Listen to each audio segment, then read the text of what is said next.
Right everyone, WeaponCollector here. Right, I'm back. I've had a week off. It was my birthday last week. I had a nice barbecue and a bit of a get together with family that I was allowed to see. And that was brilliant. I had a really, really good time. In fact, it was probably the best thing I've done for, well, since all this lockdown crap's been going on. Yeah, it was actually really, really nice. Probably one of the best things I've done for ages. Really, really enjoyable. But then afterwards, I got a cold, and that's why I've been off all week.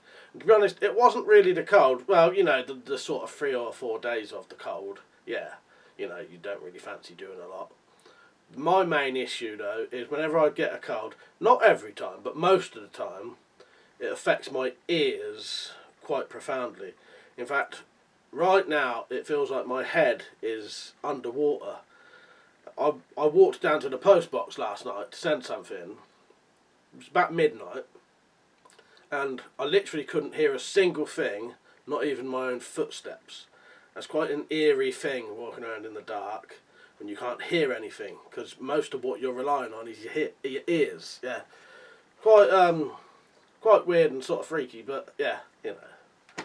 But yeah, I am very, very deaf at the minute. And there's not really anything I can do about it apart from taking decongestants and just waiting for it to clear up. And it has gone to my chest slightly as well, so I've been coughing up a lot of stuff. But I'm over the cold. It's just like the last remnants of it. But this always happens to me, and that's people often wonder why I moan so much about getting a cold. It's because when I get a cold, it ain't just a fucking cold. Right. So I thought I'd do a little bit of an update. As I've not been on for a week, tell you what's going to be happening, what I've been doing. So, during the week off, I played a couple of computer games actually. There was a game they gave away called Abzu, which was like a swimming, you like swimming underwater with, it's hard to explain, it's like a weird alien underworld sort of, I don't know, it's very, very difficult to explain really. So I played that. Then I played a weird game, completed that I completed in a day. It's like an underwater puzzle game basically, put it that way, that's an easy way to describe it. Then I played a game called Oxenfree. That was quite good. That was a sort of side-scrolling but not, low graphic sort of mystery game where it's about these teenagers who go to this sort of holiday island, it was an old military place. I think they do scouting stuff there now, something like that. And you go there, and they have a dare to go in this cave, and then tune in on this radio, and they open some kind of weird portal to another dimension, or something like that, and then they start skipping time. That was quite good. Again, that was completed in one day. And then I played probably one of the best games I've ever played, which was Control. Yeah, if you've never played Control, play it. It is visually fucking beautiful. Not like landscapes and that. The whole game is based inside a building and some other places, which I won't tell you because it'll be spoilers. But it's just the way it's lit. Yeah, I don't really want to spoil it for you, but yeah, I would highly recommend getting Control, or if you've got it from the PlayStation Plus, play Control. It is an amazing game. I absolutely loved it. I'm going to stream it one day. I've completed it now. I may stream it straight away. It's a sort of sci-fi paranormal type game, but even that's not much of a description of it. I'll tell you what happens at the beginning of it. So you start off as this woman, Jessie, going into this weird old building in New York. An office block it looks like. But everything in there is like 1980s or older. Very weird. So it's modern day, going to this office, everything's weird and old. And as I was going through, I kept noticing weird pictures. I kept noticing a picture of a janitor's back. I mean, that's odd. Why would you have a portrait of a janitor's back in between two pictures of like the directors of the place? Yeah. And then eventually you meet this janitor, speak to him a bit, and he says, "Oh, you must be my new assistant." And at this point I thought, I'm going to run back to just, you know, explore. When I ran back, the corridor had completely changed, so you couldn't go down it. And that is part of what the game is like. There's moving and shifting walls. Yeah, it's really hard to describe what kind of game it is. It's a third-person shooter with puzzles, but it's got this paranormal element to it. She can levitate, she can pick things up and throw them, telekinesis and stuff like that. And otherworldly sort of beings are coming into their world, and you've got to stop them. A lot more to it than that. Loads of stuff you can read. Yeah, I would describe it partly, little bit like the old Resident Evil games with the exploring and puzzles. A little bit like some of the very weird stuff that goes on in Metal Gear. In Metal Gear, not the standard stuff in Metal Gear, but like the really weird stuff in Metal Gear. And also another element of Resident Evil is there's a lot of documents you can read. I read every single document I found in Control, because every single one of them are really fucking interesting. So yeah, that's what I've been doing. Control was excellent. I bought myself some games for my birthday as well, so these will be eventually streamed as well. I might do a little vote eventually for the people who watch my live streams on Twitch for what game you want me to play. But currently I've got loads of games anyway, but these are the ones I've got recently. So I've got The Outer Worlds, Dreams, which is like a game making game, and also you can play the games that other people have made. I've already had a look at that. There's loads, hundreds of thousands of games on that people have made. And Resident Evil 3. And then we've got things like Control, Mad Max, No Man's Sky. Yeah, quite a few. And then two Tomb Raider films, 2 Tomb Raider games as well. So yeah, those was bought with some of the donations that I got sent as birthday presents. I'll tell you what else I bought.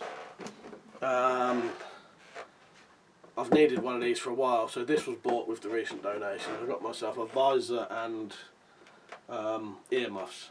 Now I've got, I do wear stuff like that, but sometimes a visor would just be easier, and it also covers all of your face rather than just goggles. So yeah, thank you for that. That's, if you've ever donated recently, you probably paid for part of that. Right, this is probably going to be a long video. So, what else did I get for my birthday? This was thanks to Lord Flashheart. Thank you, mate. I don't think I showed this because I don't think I had it at the time. So that's the Lansky Madrock. Nice knife that is, I tell you. Definitely as good as the other one. Probably a slightly better shaped blade. Yeah. I think they're around about 27 quid. Something like that with the postage. So yeah, that's my current EDC at the minute. Legal carry. It doesn't lock. There'll be videos of that. And there'll be videos of all of the knives and stuff that I've been sent recently. I've had quite a lot of stuff sent. I had the package off a Stew as a gift, the birthday gifts. I've also had quite a few torches and stuff sent recently that all need reviews. So it's going to be a bit of a review fest coming up soon. But yeah, it'll be interspersed with other stuff. I'm probably going to look into buying a couple of blade blanks or machetes or bill hooks for building some projects soon. I don't know what. Fancy making a sax, I think. Oh, should have mentioned this earlier. I got sent one of Adam Chaladin's Top Dog throwing knives. Look at that. I'll show you this close up in a second. There's his sticker that he sent me with the Adam Chaladin logo and woolfund.com underneath. The company who sells them for him. I've added a couple of new stickers. So I've got, well, Train Madness one, SAK94 Stew, Shoot Your Local Predator, From Anxiety Wars, and then the other ones. Weapons F93, Liam, Brian Knight. So yeah, this is Adam Chaladin's Top Dog throwing knife. Now, yeah, this is showing how good this is, because I showed a picture of it recently and it didn't really give it justice. Because certain if in certain angles it just looks like a lump of metal really, but there is a lot more to it. A lot more detail to it. Nice polished, you know, striking edge, I suppose you'd call it. Yeah, look at that. So that is supposed to be really good for no spin and half spin, which I will be doing soon. You know, if I wasn't ill, I would have already been having a throw.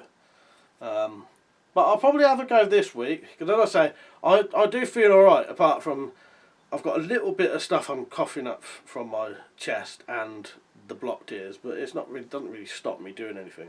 Yeah, thank you Adam, by the way, because I've not actually spoke to you yet to say thank you. Yeah, cheers mate. I'll do a full-on video of this soon, so it's, you know, a video of just this week probably.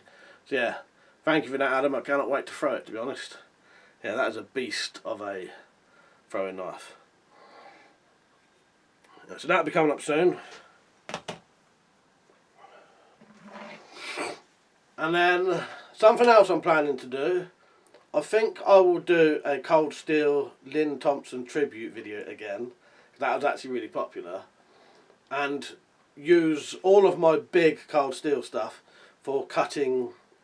I'll do what I did last time. I'll do rope cuts, cardboard silhouette cuts, all that kind of stuff. What they used to do, what Cold Steel used to do. And I'll dress up as Lynn Thompson again. But why have I got this in my hand right now? Because when this video finishes, I'm going to go in the garden, fill up some milk jugs and have a cut. I'm not going to touch this up because right now, because I think this will just be sharp enough. This is about as sharp as some of my homemade swords. So if they cut, this should cut. You could definitely put a better edge on this. It's good though, it's alright, I wouldn't complain about this. But you certainly could put even more of an edge on it. So yeah, a little bit later today, after watching this video, you should see me doing a bit of bottle cutting. I'll try a little bit of the small bottles. The small bottles are always hard to keep up though, so you only get a couple of hits out of them. Then I'll move on to sort of the 4-pint bottles, and hopefully we should get a few, at least 5 or 6 cuts out of them. So yeah, that's coming up later today. As far as I'm aware, that's as much as I was going to talk about. I think I've talked about the torches, the games, why I haven't been on, future projects. Yeah, back to normal now basically. I just haven't break. Oh, and I'll tell you what I have started though. No spoilers please. I am now watching Game of Thrones. Yes, halfway through series 1. I watched 5 episodes last night. Yeah, and I'm enjoying it. It's really good actually. Yeah, so no Game of Thrones spoilers. I'm late to the show there. Right, hope you enjoyed the video. Don't forget to like and comment, share if you want. Definitely subscribe. And yeah, I'm back now, and we'll do some cutting with this a bit later. Alright, cheers for watching. See you later.